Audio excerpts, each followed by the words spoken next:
Welcome to the Revenue Builders Podcast, a weekly show featuring B2B sales leaders and executives.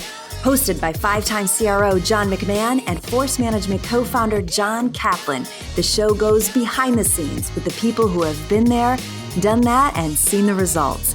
If you enjoy our content, please subscribe, rate, and review the show to help us reach more people. Revenue Builders is brought to you by Force Management. We help companies improve sales performance, executing the growth strategy at the point of sale. Find us at forcemanagement.com. Enjoy today's episode. Hi, it's Rachel with Force Management. Before we get started with today's Revenue Builders episode, a quick plug. We know a lot of you are planning your SKO and planning for 2026. Force has a ton of great resources for you as you strategize. We just put out an ebook on 6 priorities for driving growth in your organization, and we have a whole SKO resource page that has helpful insights as you think through making your SKO more than an event. Check it out in the show notes. Welcome to another episode of the Revenue Builders Podcast. My name is John Kaplan, and I'm joined today by my great friend, 5-time CRO and author of the wildly successful book, The Qualified Sales Leader, Johnny McMahon. Our guest today is Lucia Annunzio. Lucia is known to many simply as Lucia, the CEO Whisperer. She is the president and chief executive officer of the Center for High Performance, where she specializes in helping CEOs, senior executives, and rising stars unlock their full potential. With more than 25 years of observing, analyzing, and influencing C-suite and board dynamics, Lucia brings deep expertise in leadership, culture, and profitable growth. Her approach is rooted in proprietary global research into what accelerates and what holds back high-performing organizations. She's not just an advisor. Lucia is also an accomplished author. Her books include Contagious Success, Communicating, and Evolutionary Leadership. She's also an educator, holding a faculty role in executive education at the University of Chicago Booth School of Business. She is also a contributing author to the Wall Street Journal, which is where I became familiar with her. Back in July, I read an article in the Wall Street Journal titled "Stop Complaining About Gen Z in the Workplace and Start Helping Them." I found the article to be filled with great perspectives and insights, and I thought it would be a wonderful idea for all of you to hear her on the podcast. Let's take a listen. So, Lucia, we are really excited to have you on. As I said in the intro, had the pleasure of reading your articles. You're a Wall Street Journal contributor, among many other things. And the one that caught my attention a couple of weeks ago. Oh, wow. Actually, it's been a couple of months ago, I think. But it was the one that was titled "Stop Complaining About Gen Z Workers and Start Helping Them." Yes. I thought that there was just some really great points from the point of view of a Gen Z lens and from a leadership lens. And I thought we could have an awesome conversation. Before we do that, though, can we just kind of get started with, I think your story is really fantastic, kind of like how you started, what led you to the Center for High Performance, and then we can go into some of the generational stuff. Well, I've always been a mission-driven person. I've had a bad case of what I call savioritis. I want to change the world, and then I grew up and realized that I could change the world, but I had to pick where and how, and I had to have my slice. And what I've always felt is that corporations run the world and they aren't doing a very good job. And I thought my slice of this is, how do I propel leaders to greatness? How do I help leaders create cultures where great people actually want to work? They don't deem to work, but really want to be there and thrive. And that's pretty much been my life's work. And I know that you've been introduced many times in public, I've heard, as the CEO Whisperer. Can you give us a little insight on What is meant by that? Well, one of my clients, I coach CEOs and senior executives, and one of my clients was a major CEO in Chicago. And like last person I would expect to coach, but one of the best brains I ever had the pleasure of working with. And the best use of a coach is to be a sounding board. And he used to say to me, I think you can read my mind. How do you know that? How do you know that's going to happen? And I'd like to say it's because I'm, a soothsayer. But the truth is, I'm a behavioral scientist and I see patterns of behaviors. And over a while, when you get to know somebody, you know what's going to happen next. And so then he began to call me the CEO whisperer. And he owned a major hotel in town that had pictures in their restaurants of all kinds of people in Chicago. And he had a caricature of me drawn, and underneath it was CEO whisperer. And it became, a joke around town that I was the CEO whisperer. Love it. And all the networks seem to have picked it up. And yeah. you're often referred to as that in print and in media.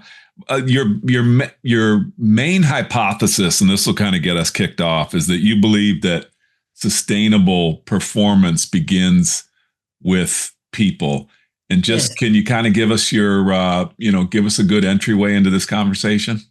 Well, my company has done global research, actually the first global systematic quantitative study of what drives accelerated growth in the world. And basically what we found is the biggest differentiator of how companies make money that actually lasts. Any company can make quarter to quarter, but how do you make money that lasts is how people are treated. How are human beings at your corporation treated? Yes, you've got to have a strategy. It has to be based on customer needs. You have to hold people to that strategy with goals and accountability. But a great strategy without allowing people to use their brains will never maximize its potential. And I've intuitively believed that my whole life, but I got to a point in my life where the world seemed to be operating without doing that. Yeah. So what was wrong with me? Was I just this do-gooder who couldn't accept reality? And that's why we did the research, and it was quite well funded and quite comprehension. And the good news is my naive thoughts are now sustainable and quantifiable, and hard quantifiable data.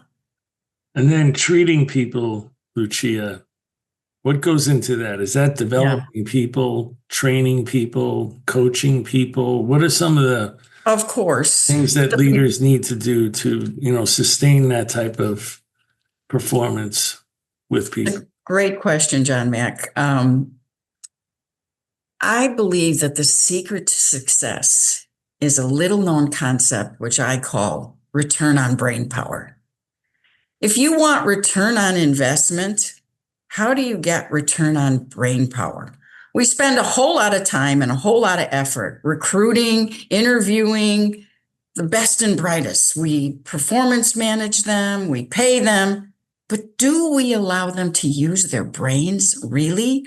Or do we micromanage, tell people what to do, how to do it, when to do it, why to do it, which basically says don't use your brain.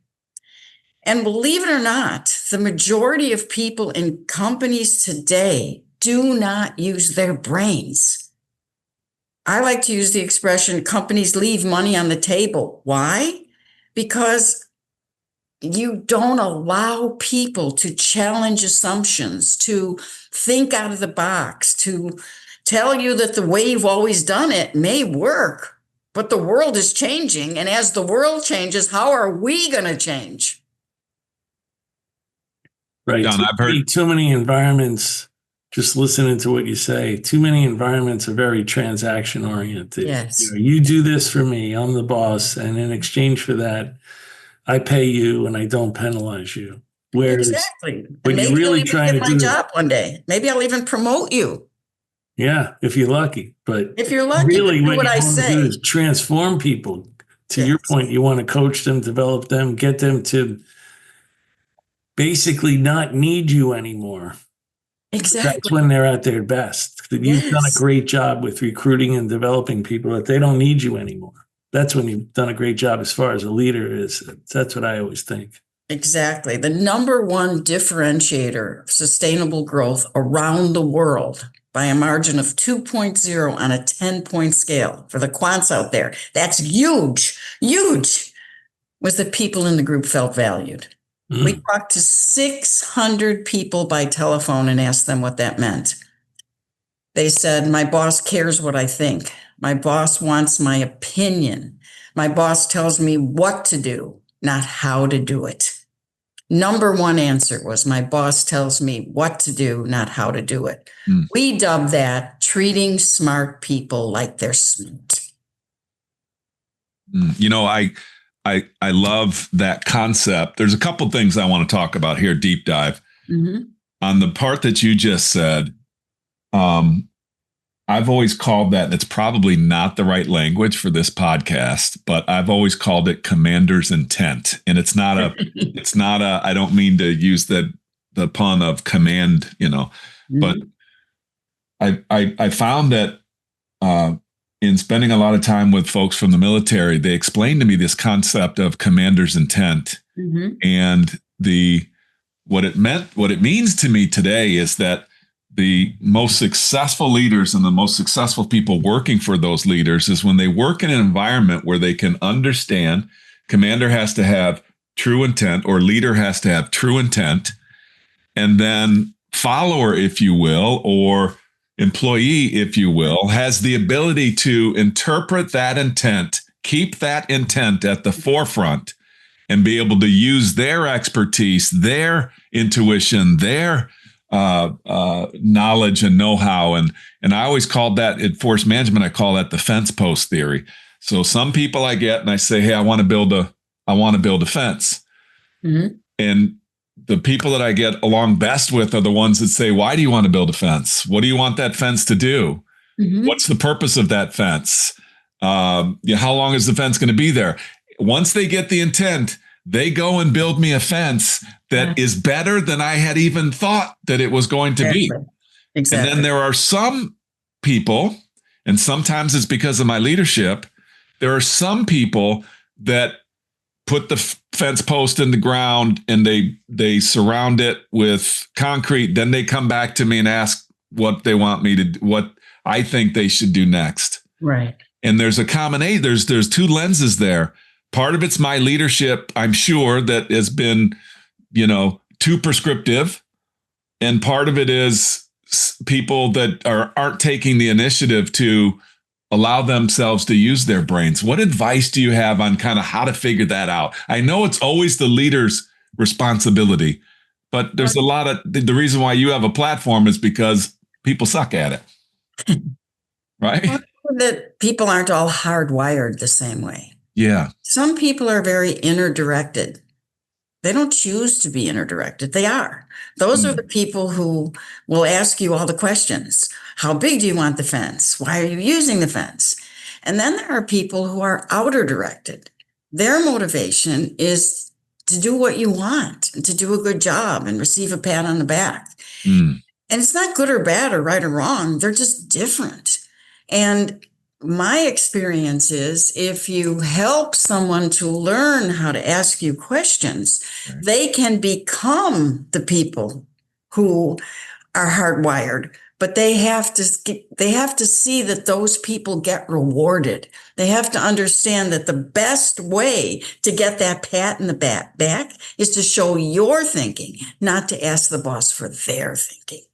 I like that. But people have been so conditioned not to think, have been so punished. If you're an outer directed person and you've been punished for making a mistake, or punished or demoted or humiliated publicly in front of your teammates for asking what you thought was a reasonable question and your boss thought you were stupid, you kind of learn to keep your mouth closed. I mean, I teach what I call the reasonable human being theory. Would a reasonable human being stick their neck out in this environment if they wanted their paycheck? And for most people, the answer is no. I'm not going to stick my neck out. I need this job. That's why I said we're people deemed to work. They don't want to work, but they deem to work. They don't go to work because they have a good time. The inner-directed people that you're talking about, they go to work for the thrill of results. And they love getting results. And they'll figure out how to get around this environment so that I can get results anyway. That said, they eventually get sick of it and leave. And go ahead. Why do they get sick of it and leave? Because they spend so much time figuring out how to get around the rules instead of doing their work that they stop having fun. Yeah, the bureaucracy gets in the way. The bureaucracy gets in the way. Yeah. One of our findings in our research was that leaders in high performance groups that consistently make money and drive innovation, protect their group from company interference. Yes, that should be the job of the leader. Running interference, keeping the bureaucracy away from your people. Exactly. But if you spend most of your time during the day protecting your people from a system you have no control over, you stop having fun. And you stay loyal to your team. Many people I've coached have stayed at jobs much longer than they should because they brought people there. They feel responsible for those people. They don't want to let them down. But they start becoming what I call curmudgeons. They complain all the time, and they start creating their own toxicity.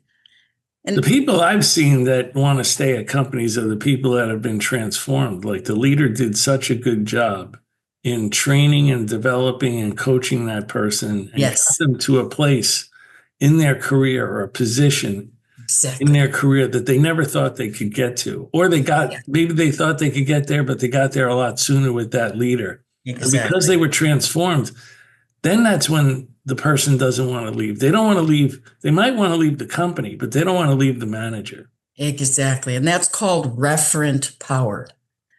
The power is, I just want to work for you because you're you. You might pay me. You might be able to fire me. You may be able to give me rewards, but that's not why I work for you. I work for you because I respect you and I like you and I want to be on your team. You don't think this flips side to that also all those things you said, plus you understand me. You know my strengths, my weaknesses, my insecurities, my fears, my doubts, all of those things you figured out. So you know what drives me, what motivates me. You also know what frustrates me. And you're able to, work with me to keep me motivated and keep me enthusiastic. Well, I would change that a little bit. I know how to not demotivate you. People walk into work motivated. People don't come to work saying, gee, I want to do a bad job today.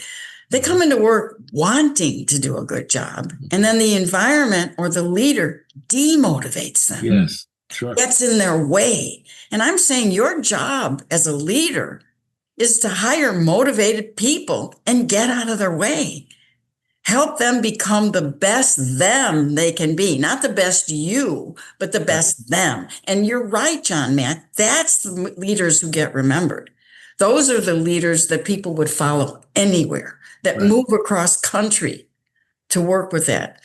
You may remember a guy, his name was Jimmy DeCastro. He started a long time ago, he started a station in Chicago called the Loop Radio. And Jimmy's famous line about himself was that he's proof that C students can make it. He started the Loop and grew it into 475 radio stations nationwide. Wow. Yeah. And Jimmy was one of those guys that people would follow anywhere. When I would meet people who worked for Jimmy, and I can use his name because he's in one of the books that I wrote, they would always tell a story. I remember the day I met Jimmy, and Jimmy told me the future of radio, and he drew a picture on a napkin or some version of that story. And they loved Jimmy. And he was just like the rest of us, an imperfect human being. He admitted, he He was very authentic. He was extremely generous. He still is. I shouldn't say was. But people work for people. And when you look real, when you look authentic, when you look sincere, people begin to trust you. And that like that, there's a saying that says people don't leave companies, they leave leaders. Yeah. Now, as I'm listening to this, I'm thinking about this connection between, and it's different for people. People, if you have two kind of things that come together, it's like leadership from the heart, leadership from the head. Johnny and I talk about this a lot. We talk about leading from the heart, leading from the head. Best leaders we've ever seen are the ones that figure out what that combination is. Yes. And you have to meet people wherever they are. Okay. Some people need you to meet them with your head, and some people need you to meet them with their heart. Do you have any advice or anything from the research or the data that says, is there a way to quickly assess what is needed in a certain situation, and then also assess myself? Because nobody's perfect in both of those. I tend to lean towards leading with my heart. I'm pretty good with leading with my head, but I tend to lean. We all lean certain ways. Exactly. Is there any dynamics or any things that you've learned, any hacks that you've learned to be able to, in the moment, quickly assess what each other needs? Well, first of all, I would say leading isn't about you. It's about the other person. And I think that's about asking questions to check in with somebody and see where they are, not where you are. Yeah. So I guess my favorite example of that is people hate having difficult conversations where they have to tell somebody something negative. And even people who are good at saying negatives hate those conversations. And my answer is always, that conversation isn't about you. It's not about what you're feeling. It's about something happened to that person. They didn't get the performance review they wanted. They didn't get the job they wanted. They didn't get the key assignment. What's going on with that person? Whatever's going on with you, you got to get rid of before you walk in the room. And maybe that person needs a head conversation from you. Maybe they need factual information. Most likely they need empathy. I don't know. But I'd have to check in with that person to determine what they need and what part of myself I needed to help that person, not me. I'm the grown-up in the room. Yeah. I'm the one not hurting. And if I am hurting, I better deal with it before I get in the room. We talk about that, Johnny. You kind of lose your right to think about yourself first as a leader. That's one of the first things when you transition from an individual contributor to a leader. You've lost your right to think about yourself first. And there's nothing wrong with that, but it's very real. And it's, I don't know, if people really consider that. If you're listening to this right now and you're like, oh, I'm a great individual contributor, I want to lead. That's a fundamental principle that you have to come. It's not about you anymore. It's not about you anymore. You got to come to terms with it. Yeah. Well, when you're an individual contributor, your job is to know and tell. Somebody's going to ask you a question. You have to know answers and you have to tell. Very simply, when you're a leader, your job is to listen and ask. Yeah, great. It's diametrically opposed. And if you've been, in fairness to people, if you've been rewarded your whole life, you got your promotions, you've got your pat on the back, you got your education because you knew and tell, it's pretty hard to give up that success strategy. It's pretty hard to let somebody else know and tell because they don't know what you know. They know what they know.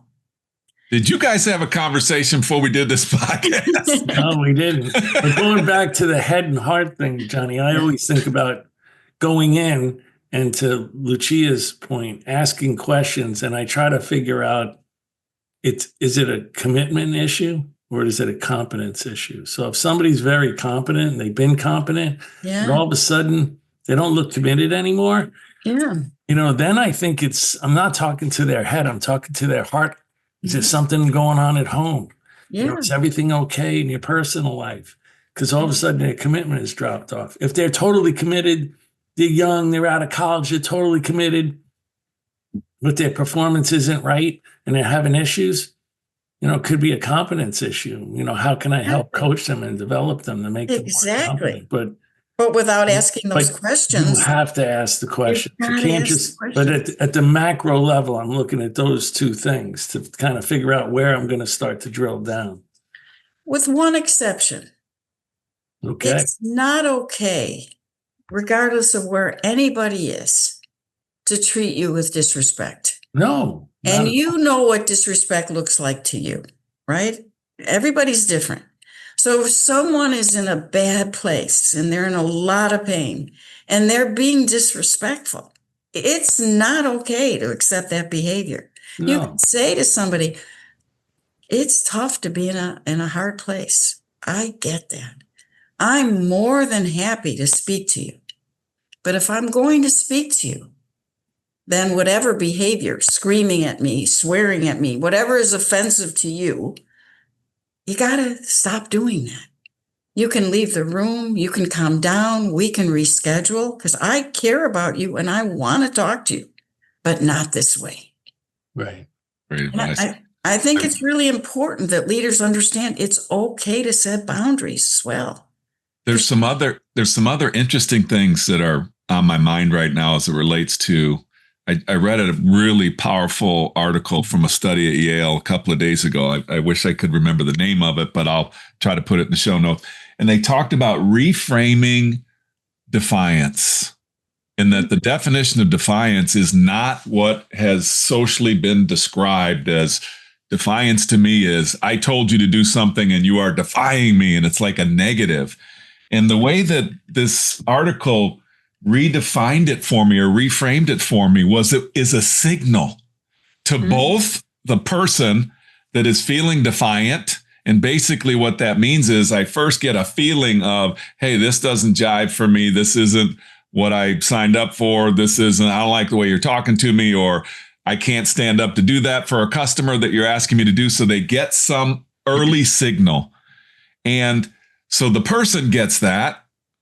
A leader can tell that somebody has received a signal and it is causing some type of a defiant signal. And I thought it was so fascinating because 99% of the time we're wrong when we assume that that person is being a jerk to me or they are defying what I said to do. In many cases, it is causing internal disruption for somebody and they don't actually know what to do with it.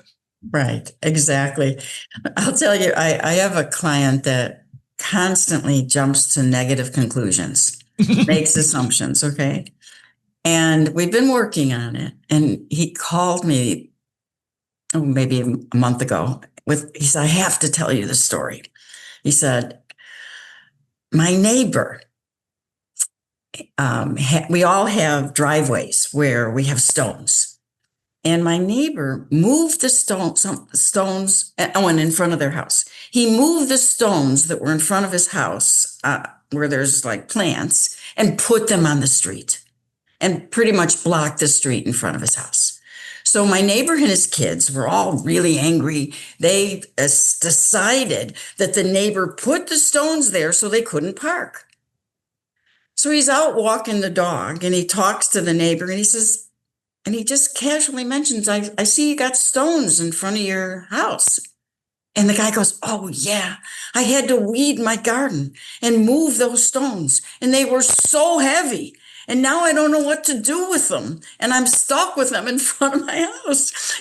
And so this whole story he made up had a simple answer that had nothing to do with parking.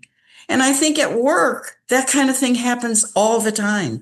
Like you said, we see some kind of aberrant behavior, a behavior that looks strange, and we quickly go in our brains and we make assumptions about what that behavior means, but we don't see them as assumptions. We believe that we know what that behavior means, when most of the time, as you said, we're wrong, dead wrong.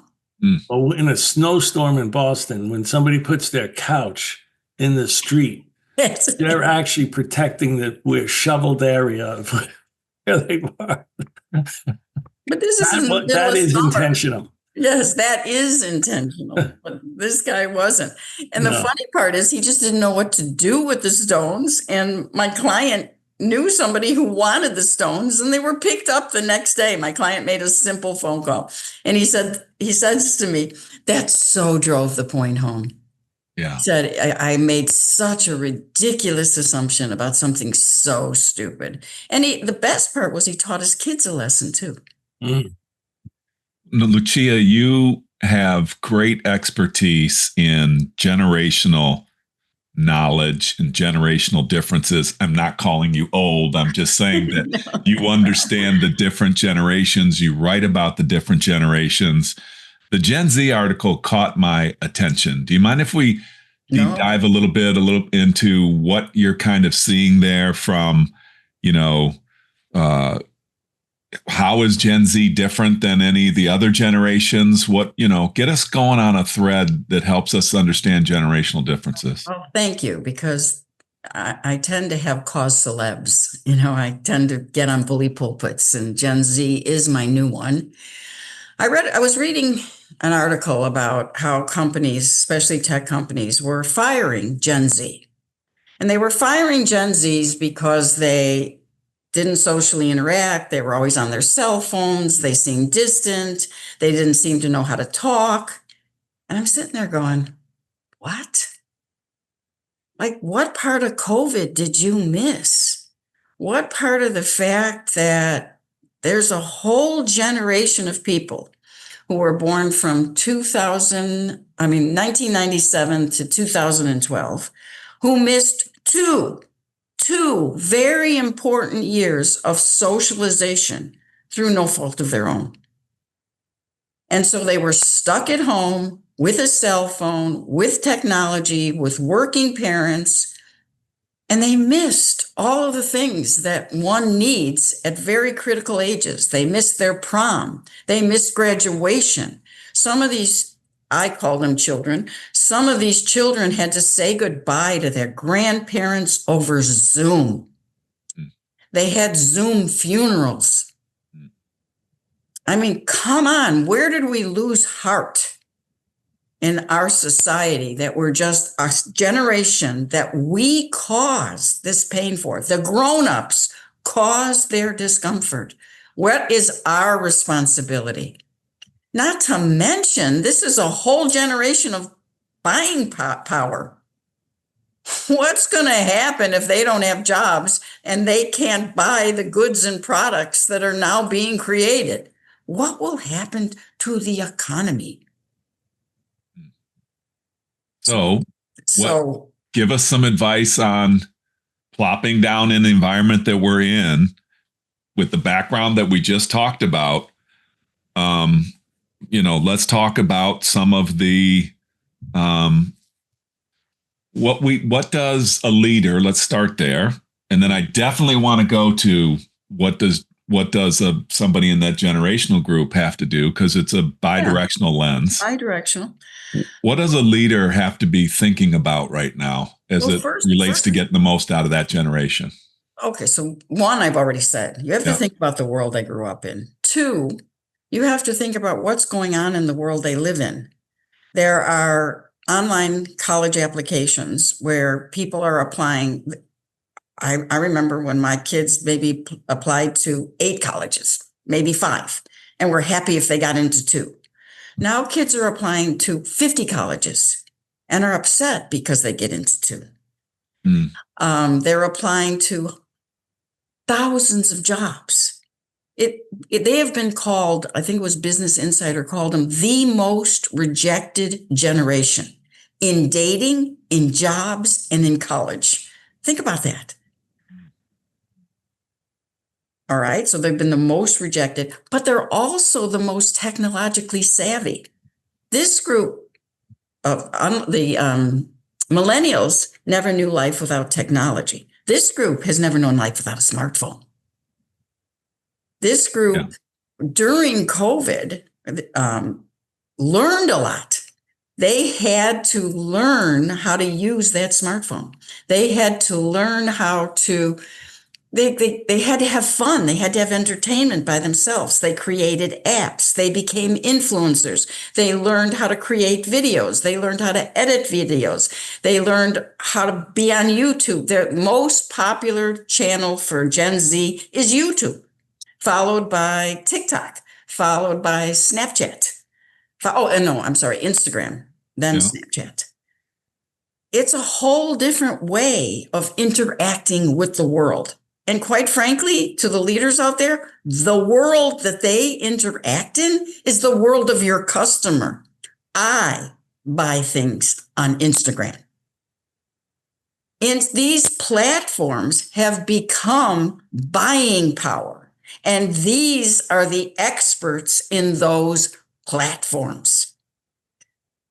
So what is it? What is uniquely beneficial that they have that they might not even put on their resume because they don't understand it? Number one. And number two, what are they really truly looking for? Research says, believe it or not, what gives Gen Z? I'm just going to ask you, what would you guess gives Gen Z the greatest joy? I'm cheating a little bit just because of the research I did. I would say purpose, connection to purpose. They require purpose in work. You're absolutely right. But their greatest joy is from going out to dinner with friends and socializing. But they don't put down the cell phone. Sorry, I'm just speaking for That's exactly what I was thinking.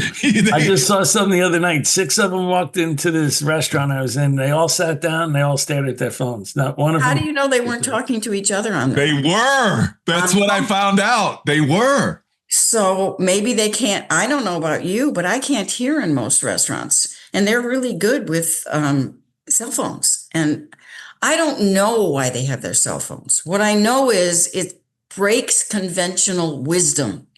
They want socialization. Number one choice for work is in person. Most Gen Zs prefer to work in person, learn socialization skills, and make friends. They crave mentoring. But where John Cap is right, they want mentoring from companies that are purchase driven. They want to buy products and goods from companies that are purpose driven. They don't want to buy things from companies that they believe destroyed the planet, destroy the economy, hurt human beings in any way. Don't forget, this is the generation whose grandparents got fired right before their pensions went into place. During 2008, many of these people, families, relatives lost their home. They don't trust. And quite frankly, why should they? And think about when they went to school. I mean, they grew up with, I grew up with fire drills. They grew up with active shooter drills. Active shooter drills. Remember that. Growth comes from not being afraid. Okay, these kids have been overly protected. Why? I mean, think about it. There was a time when you just let your kid go on their bike and drive around the streets. Well, today, where was it? I saw it quickly before I got on here. There was a shooting at some university, some activists. They were just out there listening to a speaker, and there was a shooting. Apparently that speaker got shot. Yeah. I didn't think about those things when I was in college, and I used to go listen to speakers all the time. So there's a lot of not overprotection, genuine protection of these kids and genuine fear. That's an interesting perspective that you just said, because before we came on the air, Charlie Kirk was shot in Utah. Oh, that's who it was. And you just made me remember that in 1984, I want to say, maybe 83, the president of the United States came to my college campus. Helicopter landed right in a field where we all were. He gets out of the helicopter and spoke to the college campus. Yeah. And that just ain't going to happen today. That's not going to happen today. That's not going to happen today. It's not going to happen. I never even really thought about what you just said until then. It's totally different. I mean, they grew up in Black Lives Matters. You know, they grew up where there were shootings on the street. They grew up in a time of the Me Too movement. Yeah. I mean, one of the things I'm interested in is this concept of, because I think I'm getting a better picture of this. The data that I read about remote work is that, the Gen Z is coming in and saying that the first thing on their mind or the conversation is they want to be able to work remotely. Now, I might be wrong that it's Gen Z, it might be Gen X, why would somebody want to work in an office if it was just an environment of micromanaging and we want to prove that you're working? And right, that's probably some of the blowback that's happening. Exactly. I think it's older generations that don't want to go back to work, because during COVID, on the other side, for some of the older, the Gen X and Y, so they were home and got to do their work. They have kids. They got to do their laundry. They got to, be cooking while they're on the phone, whatever. And they weren't in toxic environments. One of the things that I've seen in my coaching is that when somebody finally quits a job where they were in a toxic environment, where they were being bullied, where they couldn't breathe, where they couldn't use their brain, and you see them 3 months later, they look like a totally different person. Mm-hmm. People will say, did you just go on a vacation? Did you lose weight? Did you get a new haircut? No, they left the poison behind. So what companies need to figure out is not whether or not they have their people come back to work, but how do they create a work environment where people want to be there and not feel suffocated? Because that's the real problem. I honestly believe, and because if you know you're going to go back to a disease, why would a reasonable human being want to put themselves in an environment where they can't breathe when they can get their work done at home? Yeah, it's so interesting you're saying this, because if you're a leader right now, and if you read the headlines and you feel like when you read the headlines that the job market is tight, people have less choices, and you think that gives you some kind of leverage, that should be your sign that you're thinking about this the wrong way. Yeah. All that tells me is just what's going on in the minds of people that are working for you. It doesn't mean that people aren't going to quit you. But I've heard a lot of conversations with leaders over the last few months that have kind of given me the impression that they feel like they're back on top. Like, we're back on top. We got the leverage. It's a different world out there. People just can't go and, raid employees and spend money. And it's funny because it just kind of hit me. I knew that it caused some kind of stir inside of me. Like, it doesn't feel like you'd have that conversation with your people in the room. And then now that you've just kind of been telling me what you've been telling me, if that's the vibe that the workers get, and then it's just cyclical. I have hope, though. I'll tell you, because I sound like I'm really a very optimistic human. And what gives me the most optimism in my life right now is Generation X. I think that Generation X, once the baby boomers, not all baby boomers, I'm a baby boomer. I created cultures where people want to work, but I'm the exception, not the rule. Once they're gone and they get to really run companies, I think they get it. I think that they get that I think they get that remote isn't doing everything we wanted it to do, that a lot of innovation and creativity happens in the hallway, happens by people getting to know each other, happens in a room with whiteboarding, and you can't do that on Zoom. Maybe you can someday, but you can't now. I know I'm speaking heresy, but I've been accused of being a creative person. And I have worked with all different kinds of generations in my life and thrive on it. And there's nothing that beats brainstorming in person.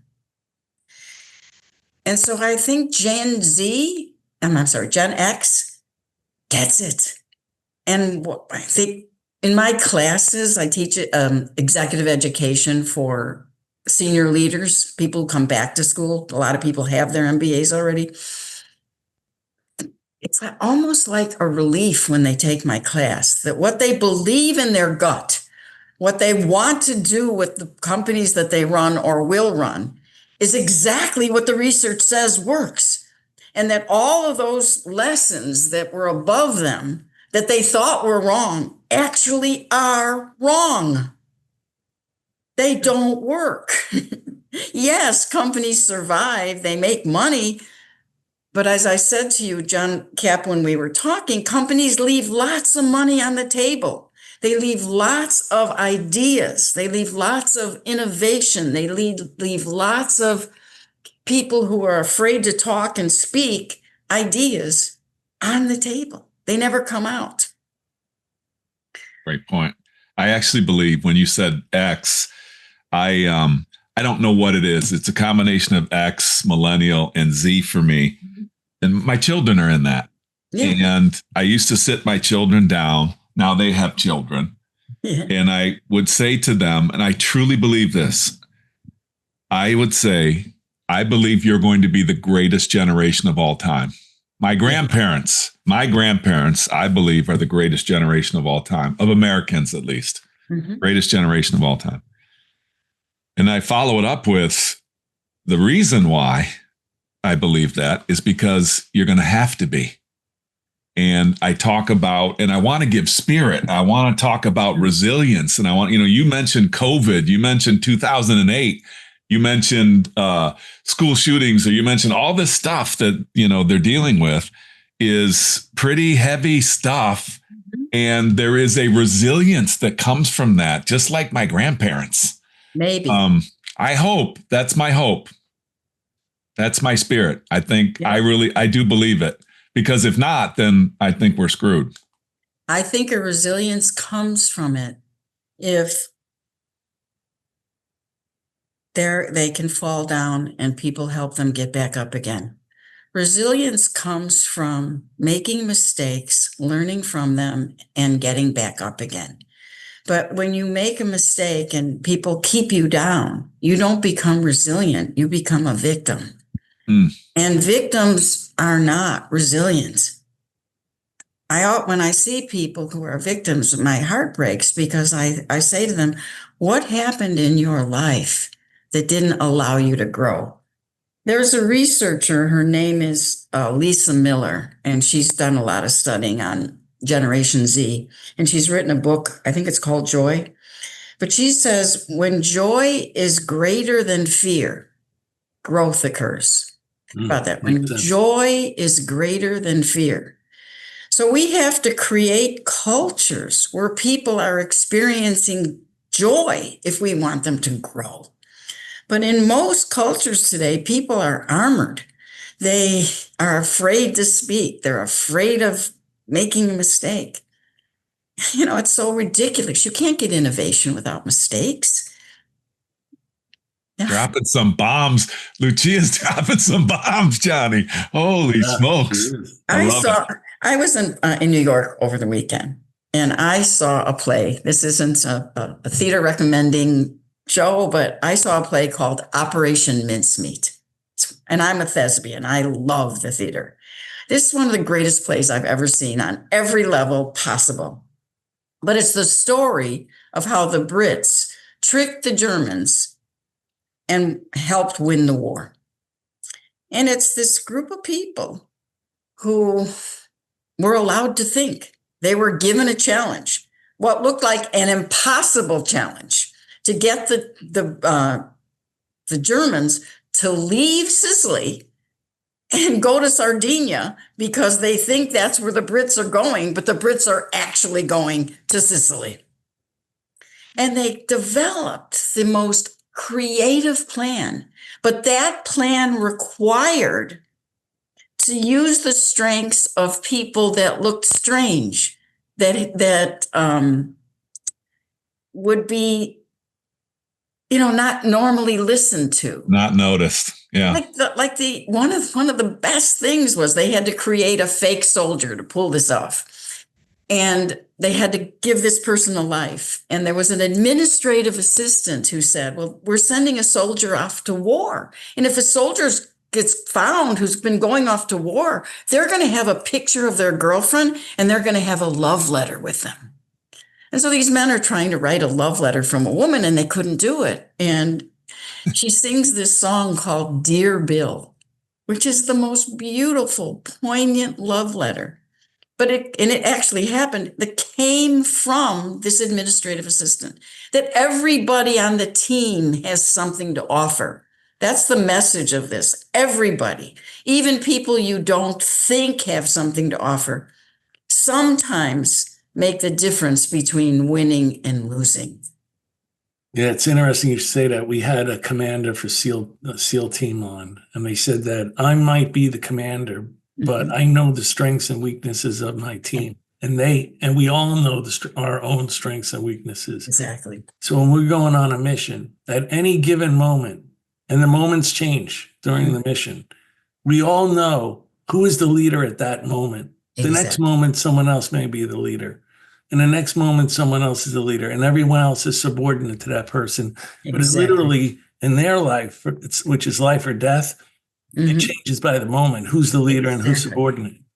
And that's how it should be. That is the epitome of a high-performance teams. High-performance teams pass the ball, but they pass the ball to the person who knows the play that needs to be made at that point in time. Exactly.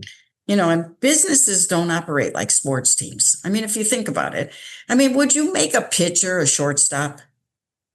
Of course not. But think of a typical performance evaluation. Well, John Mack, you're really good at X, Y, and Z, and we'll spend 5 minutes on that. But if you're going to be great, here's all your weaknesses, and let's figure out how to get rid of them. Seriously? We're going to spend our time developing weakness instead of developing strength? No Navy SEAL in their right mind would do that. No athletic coach would do that. And no coach of a high-performance team that gets extraordinary results would do that. And I think these analogies are so good with the SEAL example and the sports example. I'm thinking about just, continuing that for a second, that theme. When you pass the ball, and if it's a bad pass or unsuccessful pass, or or it's not received, I think this generation we're talking about learns more from seeing what excellence looks like than being critiqued by the obvious Captain Obvious that you dropped the ball.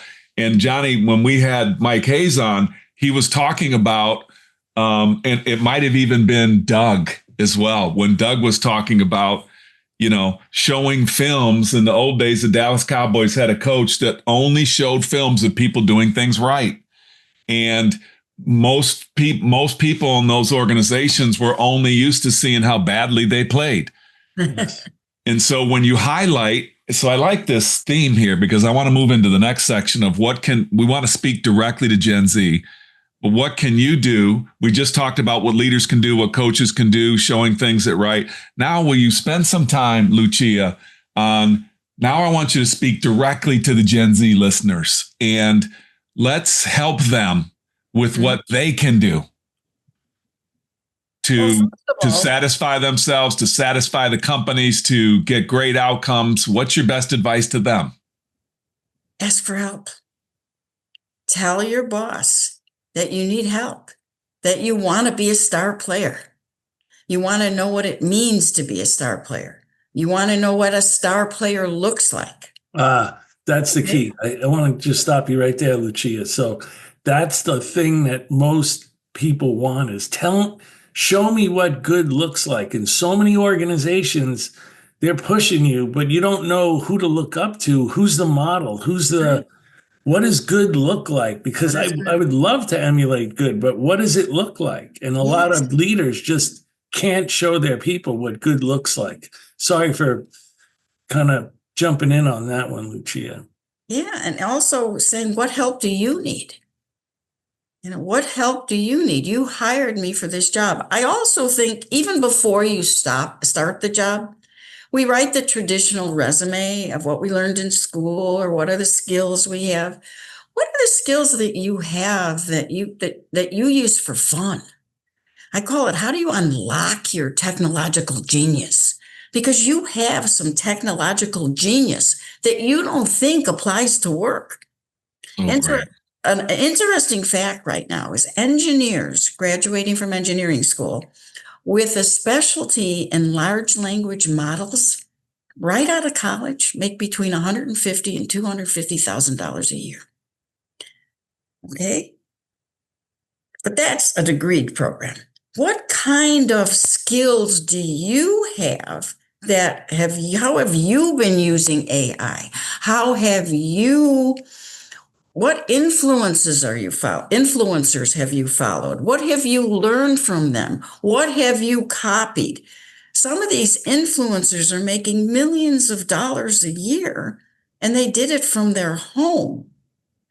And those are the people that a lot of your customers are going to buy from. So Gen Z, what are those hidden talents that you have that you take for granted? When you play video games, what kind of thinking does it require for you to win? Because, I go ahead. Sorry. Yeah, because what's most valuable to you on any team is your thinking.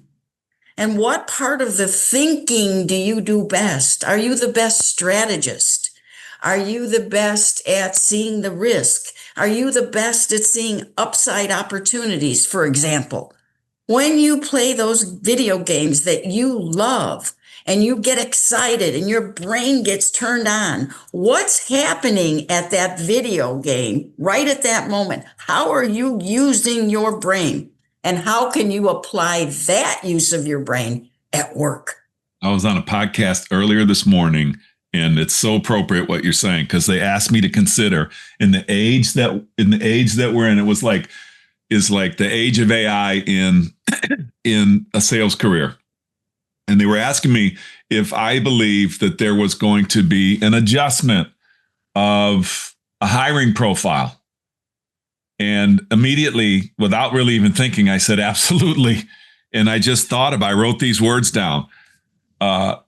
Being able to demonstrate creativity, curiosity, adaptability, business acumen, connecting the dots through access to data. So this generation we're talking about has had more access to data than any generation previous, than the generation that's probably asking them the question. And how do they interpret that to come up with a story about what that data is telling them? That is a absolute skill that I believe most of this generation has, and probably is not thinking about why I should be audible ready with articulating it. And if people ask me, do you think AI is going to, replace sellers? And I think the jury's way, way out on that one. Have no idea. I doubt it. But what I did say was, I believe that AI is not going to take somebody's job, at least in sales, I'm thinking. But I believe people who utilize AI will take a whole lot of jobs of people who do not. And so it's just like being audible ready with, what do you do? What do you enjoy? What are you curious about? How does your brain work? And that's not just a message to Gen Z. It's a message to baby boomers, to X, who's ever interviewing. If you're not unlocking that in people, you're going to miss an opportunity of, you don't know what you're getting. Right. Does that make sense? Right. And if the basic skills in your job have now been given to AI and you want to get to the next level, how are you going to learn those skills? Because they don't give you those entry-level jobs anymore. which to me is very short-sighted, because then how do you grow human thinking? But that's another conversation for a different day. But if those entry-level skills aren't being given to you, ask your boss, how are you going to get them? What do you need to do? What kind of courses? What do you do at home? What can you do on the weekends? But make sure you're ready and have what you need to grow in that company. And it's okay to want socialization. Get some of your Gen Z friends from your company. Offer to, one of your Gen Z friends is going to be an extrovert. Ask that extrovert to lead the socialization committee. Ask your boss to formalize your committee. But make sure you create opportunities for socialization at work, because human beings do crave human connection. And believe it or not, social connection drives innovation, at least now. Maybe that'll change, and hopefully after I'm working anymore. But right now, innovation comes from social connectivity. I think that's so powerful, because I think, I wish when I was younger that people would have stressed more, and I didn't have to find it out, by myself over a long period of time and selling. Yeah. The power of listening, really listening. Absolutely. Power of, Johnny said, curiosity. So the power of questioning, being self-aware and truly understanding self-awareness. Exactly. Using my intuition, those types of people traits, people interaction traits that are so powerful, and no one really talks about them. And they're the most, to me, they're the most powerful things that allow people to go up the ladder. And to your point, Lucia, make those social connections. Exactly. One of the things I just want to say there, I'm sure you saw the movie Hidden Figures. I won't go over it again, but Kevin Costner is the boss in that. And there's this scene where he's talking to one of the supervisors who kind of missed the mark. And he looks at him and he goes, "Do you know what your job is?" And the supervisor, what? And he goes, "Your job is to find genius amongst geniuses." Hmm. And that's your job as a leader. Everybody's got a genius. How do you find it? What is that unique specialty that the people who work for you have, that if you put where the whole is greater than the sum of its parts? And to the Gen Z, what is your genius? What makes you stand out? Because you are going to be a genius amongst geniuses. And the more you can figure out, and that's hard at your age. I mean, I know what my genius is now. I couldn't have told you it at 21 or 22. But I've always been a good critical thinker. I've always been somebody who was curious, who asked good questions.